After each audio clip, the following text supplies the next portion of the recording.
In this world, there are three types of time. First, the biological time. Second, the cycle of day turning into night.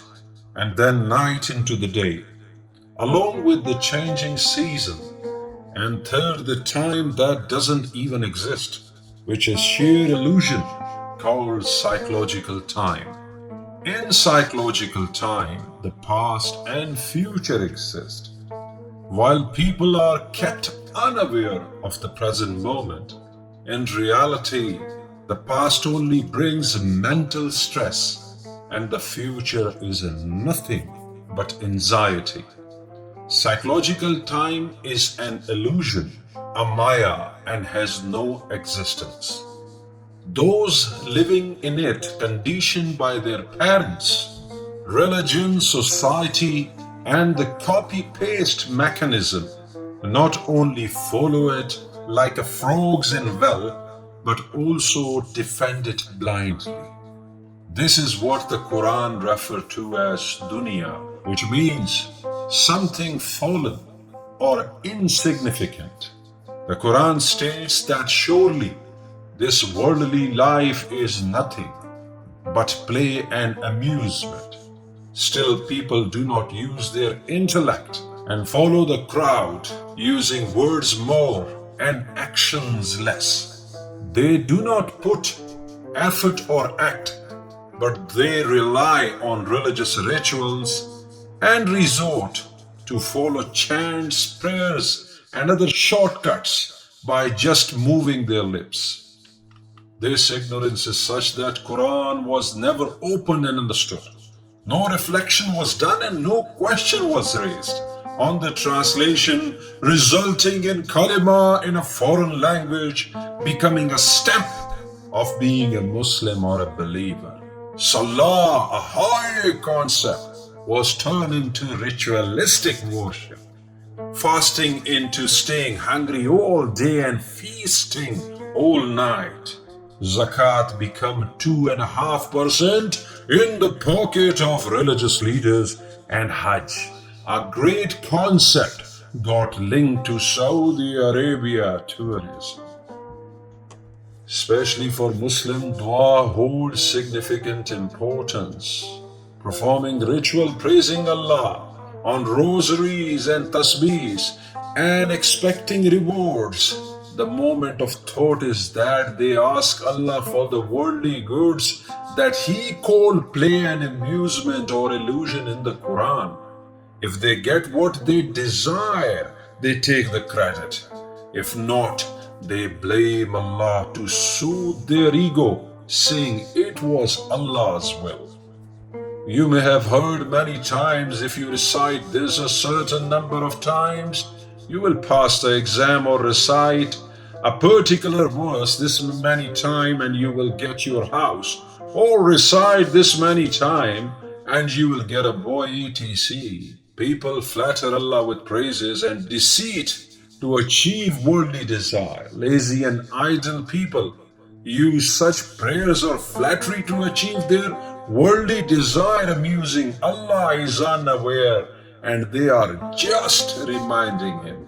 And to obtain the cheap reward of paradise and reward in the hereafter, help is provided to beggars, the poor and needy on the street, considering dua as their weapon. There is even a hadith that says dua is the weapon of the Momin or believer. The misfortune is that simple and straightforward religious Muslim of today, who is unfamiliar with himself and lacks understanding, consider himself a Momin or believer. Let's assume that dua is the weapon of believer or Momin, but first become a Muslim. And then we can talk about being a believer or Momin. Recite 125,000 rosaries on the advice of the religious leader and elder might make you foolish, but not a Quranic Muslim. In Saudi Arabia, especially during Hajj and Umrah, prayers are arranged. Loudspeakers in the mosque are used to pray for India-Pakistan cricket matches, health. Those who donate more to charity boxes for Laylatul Qadr rains and other for freedom and well-being of Muslim Ummah. But sadly, no prayer has been accepted as the country labeled as infidel or kafir, which are cursed, are more prosperous, developed, and moving towards success every day. The powerful concept of dua has become a joke. A Momin is someone who trusts themselves after research and understanding. And the fundamental condition of making dua is to be a Momin. To make a dua, we must first become Momin or believer, Muslim, Muhsinin, Qanitin, Sajidin, Rakin, Mukhlisin, Mutahirun and Tayyibun. These all pertain to the evolution of human psyche or mortality and character, not just to any nation recite the kalima. We have limited the good meanings of Quran to ourselves by naming them and having labeled non-Muslim as transgressors, hypocrites, polytheists, infidels, Yahud and Nasara, which is utterly unjust. Today's religious Muslim labeled as such does not at all meet the definition of a Quranic Muslim. In the Quran, the word dua means to desire something, to seek something and to ask or call for it. According to the Quran, Allah, the Messenger, the Prophets, heaven, hell, angels, Satan, Iblis, all etc. The entire universe of Allah is within us, in our hearts, in our souls. In the Quran, Prophet like Abraham, Moses, Jesus, Jacob, all of them made dua and their prayers were accepted, proving that the acceptance of dua require awakening the attributes of the prophets within oneself, expressing one's yearning or desire before one's Lord within oneself is called dua. Allah has an attribute of being apparent and other of being hidden. According to Surah 50 verse 16, Allah is closer to us than our jugular vein. Surah 2 verse 186 states that Allah listened to every call of the caller, proving the dua should be made only to Allah, not to any religious leader or spiritual guide. Surah 3 verse 23, Allah calls to the book which is within. Surah 17 verse 110, the fundamental condition for dua is to be in the middle of salah, which is connecting with our own book, and call upon your Allah or Ar-Rahman through deep knowledge. Surah 7 verse 55, dua should not be made by shouting over loudspeaker, but by humbly calling in secret whispers. Surah 4 verse 117, the entire universe of Allah is within us. And similarly Satan too, and people are asking Satan for prayers.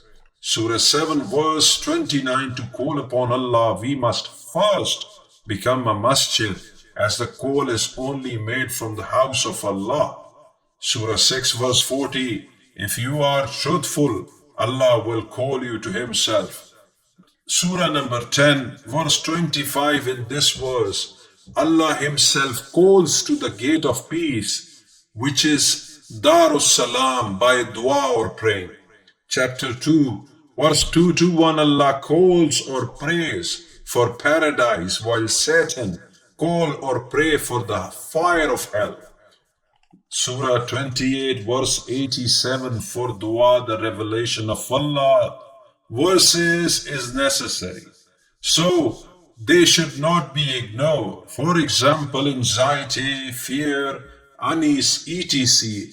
all are sign or verses of Allah within us that should never be ignored or associated with anything. Surah 41 verse 53, the scope of Allah's sign or verses for you is as far as you desire, and these signs are within the human self, meaning there is nothing outside from us, and these verses always remains alive. To pray to Allah, it is not enough to merely recite into a foreign language. Understanding Allah is essential. Finally, quoting to the Quran, Dua is not made by raising hands or spreading palms or shouting over loudspeaker to the religious Allah who sits on the seventh heaven instead. The real dua as per the Quran is accepted only when one seeks to change oneself within. Surah 13, verse number 11 of the Quran tell us that our condition will not change until we change ourselves. Our correction and our evolution. All du'as in the Quran start with Rabbana, and they are offered by the prophets and messengers within us. They call out, sometimes containing a warning, sometimes a complaint, and sometimes glad tiding or good news. For example, feeling hungry is a call of the stomach. Needing to use the restroom is also a call, a nature call. Both anxiety and happiness show a change in facial color, which is also a dua.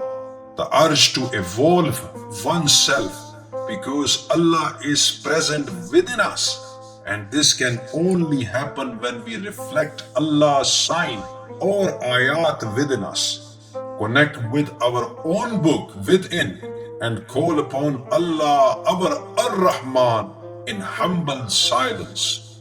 Only then will the provision of guidance be revealed from the heavens of our higher consciousness, where our salvation and success lie.